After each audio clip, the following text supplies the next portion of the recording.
안녕하세요. 옥목사와 함께하는 오목조목 성경 이야기입니다. 오늘의 주제는 뒤바뀐 신부, 못난이 레아와 이쁜이 라헬입니다. 본문을 읽겠습니다. 라반에게 두 딸이 있으니 언니 이름은 레아요 아우의 이름은 라헬이라. 레아는 시력이 약하고 라헬은 곱고 알이 있다오니 야곱이 라헬을 더 사랑하였다. 창세기 29장 16절에서 18절 말씀입니다. 부모님의 명령을 따라 이제 결혼을 위해서 바단 아람으로 출발했습니다. 그곳에는 외삼촌 라반의 집이 있습니다. 그리고 사랑하는 두 딸이 있었습니다. 야곱은 우물가에서 만났던 둘째 딸 라헬에게 한눈에 반했습니다. 그리고 7년을 그녀를 위해서 일을 했습니다. 그런데 너무 사랑했기 때문에 7년이 수일처럼, 7년이 7일처럼 느껴지는 사랑을 했습니다. 그리고 7년을 기다려서 결혼을 합니다. 이스라엘 결혼은 저녁에 하지요. 저녁에 잔치를 베풀고 다 같이 먹고 마시고, 그리고 하룻밤을 이제 신부와 함께 보내는 것이 결혼식의 마무리가 됩니다. 7년을 기다려 라헬과 결혼을 했는데 아침에 일어나 봤을 때 레아를 발견한 겁니다. 야곱은 너무 충격을 받았습니다. 아니, 삼촌, 이럴 수가 있습니까? 내가 사랑한 라헬과 결혼했지 언제 제가 레아와 결혼을 하겠다고 했습니까? 그랬더니 삼촌이 우리 고장의 풍습은 먼저 첫째를 보내고 둘째를 시집 보내는 거지. 나에게 7년을 더 봉사해. 그러면 내가 둘째도 줄게. 그래서 일주일을 기다렸다가 라헬과도 결혼을 하고 또 추가로 7년을 더 일을 했습니다. 연이어서 두 딸과 일주일 상간 결혼하게 된 야곱. 누구를 사랑하고 누구와 함께 했겠습니까? 당연히 7년을 기다려 7일처럼 여겼던 그 라헬이지요. 자, 레아는 어떤 여성이었을까요? 성경에는 레아는 시력이 약하다라고 말합니다. 시력이 약하다는 것은 눈이 안 좋다, 눈빛이 흐리다 이런 뜻인데 중동 지역에서는 눈이 초롱초롱한 여자를 미인으로 쳤습니다. 그런데 눈이 흐릿하고 외모가 매력이 없고 초롱초롱한 총기가 없는 레아는 누가 봐도 매력이 없는 여자였습니다. 그런데 라헬은 곱고 아리따우니 그냥 아름답다고 하면 되는데 앞에 곱고라는 것은 외모가 얼굴도 예쁘고 몸매도 좋다. 그래서 뜻은 얼굴에 광채가 나고 외모, 그 몸매가 우아하다라는 뜻입니다. 그래서 이렇게 반복적으로 표현한 것을 보면 그녀의 외모가 매우 빼어났다는 걸 알 수도 있습니다. 성경에 보면 4대 비인이 있죠. 사라, 리브가, 그리고 라헬, 그다음에 에스더입니다. 이들은 거의 왕비급 미모, 전지현, 김혜수 아니면 미스코리아 진 같은 그러한 그 시대의 최고의 그 미인들이었습니다. 그 라헬이 바로 그렇게 예쁜 여자였습니다. 그런데 이 레아는 늘 주목받지 못한 그런 못생긴 여자였고요. 사랑해주지 않는 그 야곱 뻔히 알면서도 아버지가 너 라헬인 척하고 있어 하는 소리에 네 아버지 순종할 수밖에 없는 상황이었습니다. 밤새 야곱이 사랑해 라헬 하고 얘기할 때에도 네 라고 거짓말을 해야만 했던 이 라헬은 정말 슬픈 여자였습니다. 또 아침에 일어나서 놀라서 고함을 지르는 야곱을 봐야 했습니다. 그러니 얼마나 그 마음이 찢어지게 아팠겠습니까?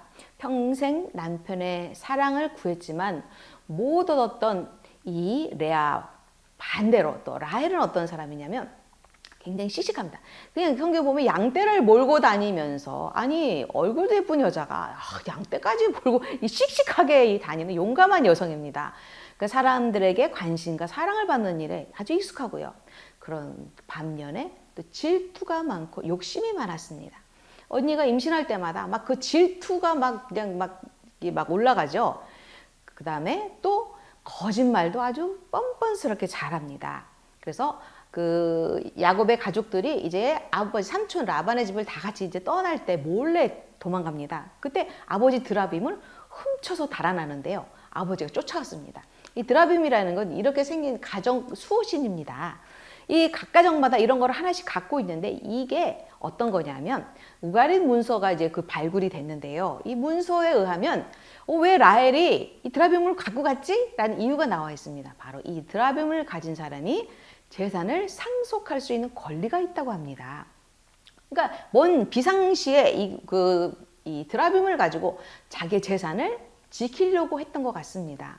그런데 이런 일을 아버지 드라빔을 굳이 훔쳐야 됐던 그리고 뻔뻔스럽게 거짓말을 하고, 예, 아버지가 막 그 드라빔을 찾는데 이 낙태 안장 위에 딱 앉아가지고 너 내 드라빔 못 봤니? 그랬을 때 아버지 제가 지금 생리 중이라 일어날 수가 없어요 라고, 예, 아주 거짓말도 잘하는 그런 여성입니다. 어찌됐든 이 상황 속에서 매일매일 저녁만 되면 야곱은 누구네 천막에 들어가겠습니까? 당연히 라헬에게 갔죠. 매일 밤 라헬에게. 그런데도 어쩌다가 한 번씩 들린, 정말 간만에 들린 레아의 방에 들어갔을 때 레아가 자꾸 임신을 하게 되는 겁니다. 그래서 성경에 보면 여호와께서 레아가 사랑받지 못함을 보시고 그의 태를 여셨다. 그래서 첫 번째 아들이 생겼습니다. 루벤, 보라, 아들이다. 여호와께서 나의 괴로움을 돌보셨으니 이제 내 남편이 나를 사랑할 것이다. 근데 둘째가 생겼어요. 이 시므온이라는 건 들으심. 여호와께서 내가 사랑받지 못함을 들으셨다. 또 세 번째는 레위, 뜻이 연합입니다. 이제 내 남편이 나와 함께 할 거야. 남편, 여기 보면 내 남편이 나를 사랑할 거야. 내가 사랑받지 못했어. 내 남편이 나와 함께 할 거야. 남편에 대한 그 집착과 이 사랑받지 못하는 이 레아의 그 마음이 이 아들의 이름 속에 고스란히 있습니다. 그런데 레아가 어느 순간에 달관을 한 것 같습니다. 하나님의 뜻을 깨닫고 남편보다 더 중요한 하나님이 계시지. 내가 하나님께 이렇게 그 도우심을 얻어서 귀한 이렇게 아들들을 주셨구나. 감사하는 마음이 생겼습니다. 이제 여호와를 찬양해야 되겠다라는 마음을 먹은 때가 바로 유다를 낳았을 때입니다. 바로 넷째 유다를 낳고 내가 이제는 여호와를 찬송하리로다. 내가 그동안 너무 남편에게 집착했다. 이제 남편을 떨어버려야지. 그리고 여호와를 향한 마음으로 돌아간 그 시기가 바로 넷째를 낳았던 것 같습니다. 그리고 나서 이제 후에 이제 갓과 아셀 여종을 통해서 이렇게 낳고요. 또 추가로 이사갈과 수불론도 하나님께서 더 주셨습니다. 이제 라헬이 10명의 아들이 주주주주 태어나는 동안에 한 명도 못 낳는 거예요. 이 라헬이 얼마나 속이 상했겠습니까? 그래서 그 여종을 통해서 비라를 통해서 둘을 낳습니다. 이때 라헬의 성품을 우리가 볼 수가 있는데요. 단이라는 뜻이 억울함을 푸심입니다. 하나님이 내 억울함을 푸시려고 내 호소를 들으사 내게 아들을 주셨다. 당시에는 여종이 자식을 낳으면 내 자식으로 할 수가 있었습니다. 또 납달리는 경쟁했다. 내가 언니와 경쟁해서 이겼다. 뭘 이깁니까? 뭘 경쟁을 했다고.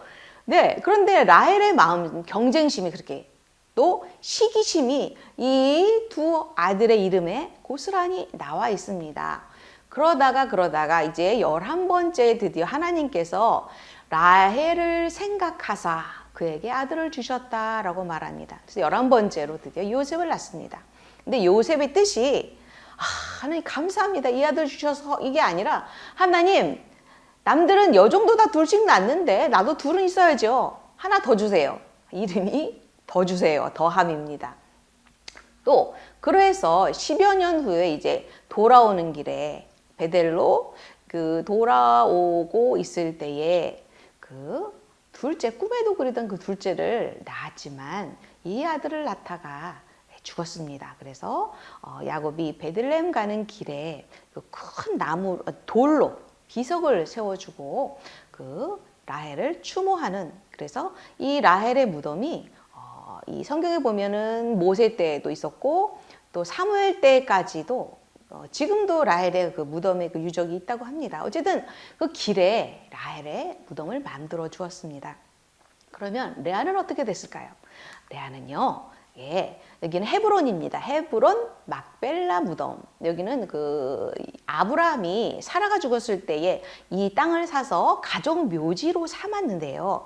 이 아브라함의 이 가족 묘는 이스라엘 사람들은 전통적으로 그 무덤을 하나 만들면 거기 할아버지, 아버지, 아들, 손자 뭐 이렇게 그 가족의 묘에 묻히는 것을 굉장히 영광스럽고 영예롭게 생각했습니다. 근데 가족 묘에 묻히지 못하는 사람은 저주받은 사람으로 이렇게 여겼는데, 그래서 아브라함이 이 가족 묘를 사서 이제 이 보이는 이 건물은 나중에 지어진 거고, 이 밑에 땅 밑에 무덤을 만들어서 그 사라를 묻고 또 그 옆에는 아브라함이 묻혔고요. 예, 보면 여기가 아브라함이 그 살아 있지 않습니까? 이 무덤이 여기 있고요. 그 옆에 야곱의, 아니 이쪽으로 봅시다. 이삭의 무덤이 있고요.